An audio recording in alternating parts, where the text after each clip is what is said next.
राधे राधे भाई सभी को। जैसा कि आपको पता है कि अपना टॉपिक चल रहा है बायोलॉजी का, ये कोशिका। हालांकि इसका इंट्रोडक्शन और कुछ बातें मैं पहले सेशन में बता चुका हूँ। उसका आगे का जो पोर्शन है वो इस सेशन में आज अपन कवर करेंगे, है ना। तो मैं उस लेक्चर में आपको लास्ट में बताया था कि जो कोशिका है उसको बहुत सारे अवयवों में बांटा है, बहुत सारे उसके भाग होते हैं। तो उन्हीं पार्ट्स के बारे में आज अपन चर्चा करेंगे, है ना। तो ध्यान से समझिएगा। देखो दोस्तों, जब अपन कोशिका की बात करते हैं, जैसे कि ये कोशिका है ना।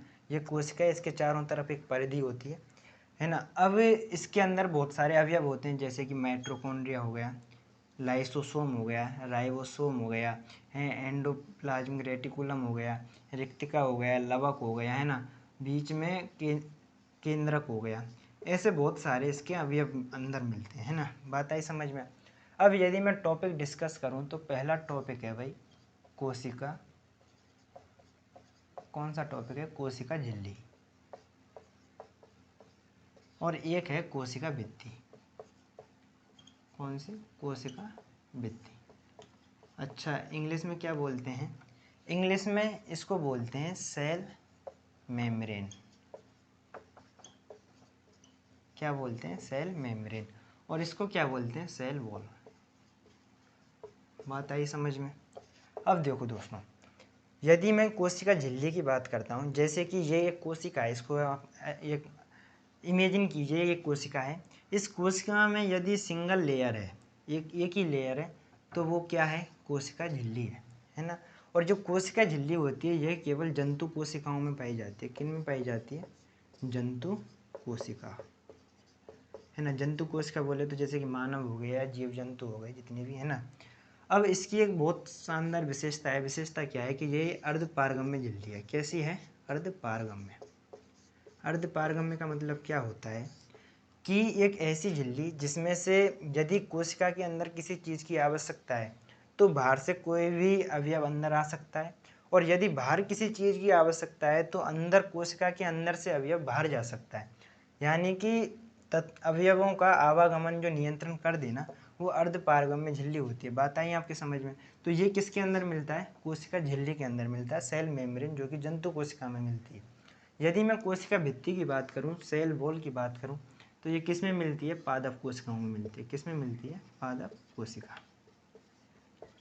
किस में मिलती है? पादप कोशिका।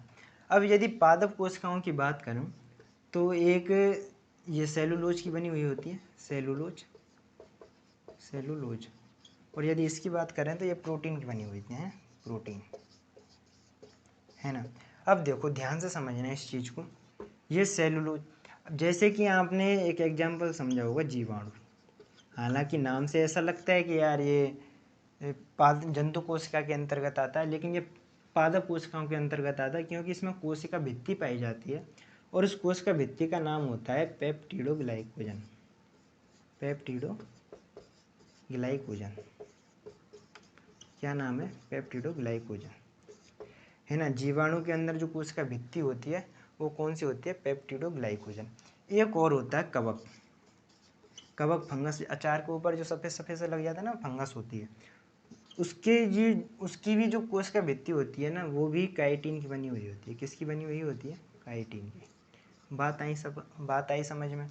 तो इस तरीके से कोशिका झिल्ली में और कोशिका भित्ति में क्या डिफरेंस है, तो उसको हम आसानी से समझ सकते हैं।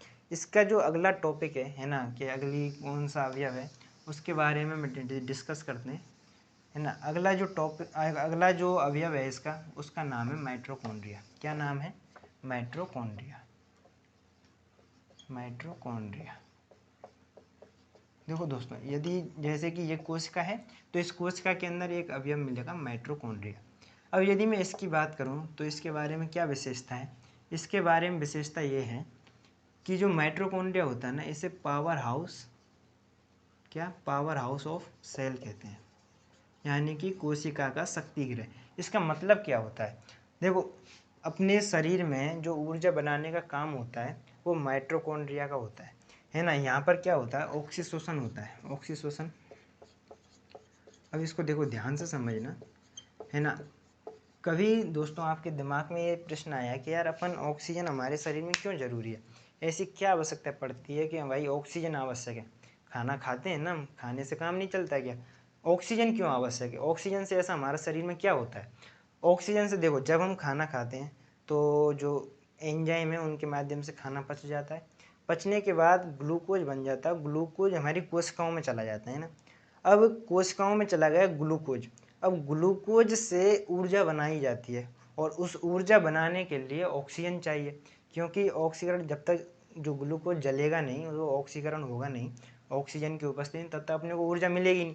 इसलिए ऑक्सीजन की हमारे शरीर में बहुत ज़्यादा ज़रूरत होती है। और आपने देखा होगा, यदि थोड़ी सी भी ऑक्सीजन की कमी हो जाती है शरीर में तो आदमी तड़फड़ाने लग जाता है। बात आई आपकी समझ में?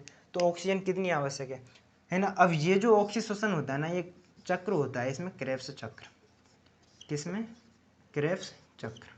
माइटोकॉन्ड्रिया में एक चक्र होता है क्रेब्स चक्र, उसके माध्यम से जो ग्लूकोज है, क्या ग्लूकोज, वो किस में बदल जाता है? ऊर्जा में बदल जाता है, एटीपी में बदल जाता है। बात आई आपके समझ में? ये तो हो गया माइटोकॉन्ड्रिया। एक होता है जीव द्रव। क्या होता है? जीव द्रव, है ना। अब जीव द्रव को ध्यान से समझिएगा। देखो, जैसे कि ये कोशिका है, इस कोशिका के अंदर एक लिक्विड भरा होता है ना। क्या भरा होता है? लिक्विड। उस लिक्विड को क्या बोलते हैं? उस लिक्विड को बोलते हैं कोशिका द्रव। कहीं जो कोशिका के अंदर भरा हुआ उसको क्या बोलेंगे? कोशिका द्रव, है ना। और इसके बीचों बीच में एक और संरचना होती है, उसको बोलते हैं केंद्रक। और इस केंद्रक के अंदर जो द्रव भरा होता है उसको बोलते हैं केंद्रिका द्रव। क्या बोलते हैं? केंद्रिका द्रव। अब यदि मैं इन दोनों को मिला देता हूँ, दोनों लिक्विड हैं, इन दोनों को यदि मिला देता हूँ तो क्या बन जाता है? जीव द्रव बन जाता है। क्या बन जाता है? जीव द्रव बन जाता है। अब इनका जो काम क्या होता है, देखो, यदि मैं जीव द्रव की बात करूँ तो इसका काम क्या होता है? ये कोशिका को सूखने से बचाता है। सूखने से कैसे बचाता है? ये जो जीव द्रव होता है ना, इसमें 80% पानी होता है। क्या होता है? पानी होता है।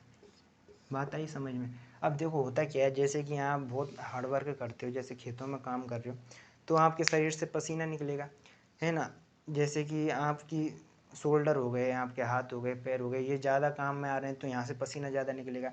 अब यहाँ पर जब पानी की कमी हो गई तो उस पानी की कमी को पूर्ति करने के लिए और जो कोशिकाएँ हैं ना, वहाँ से एक अवयव निकलता है इसमें, रिक्तिका, वो वहाँ से पानी ले जाके वहाँ पर ट्रांसफ़र करता है पानी को। बात आई समझ में?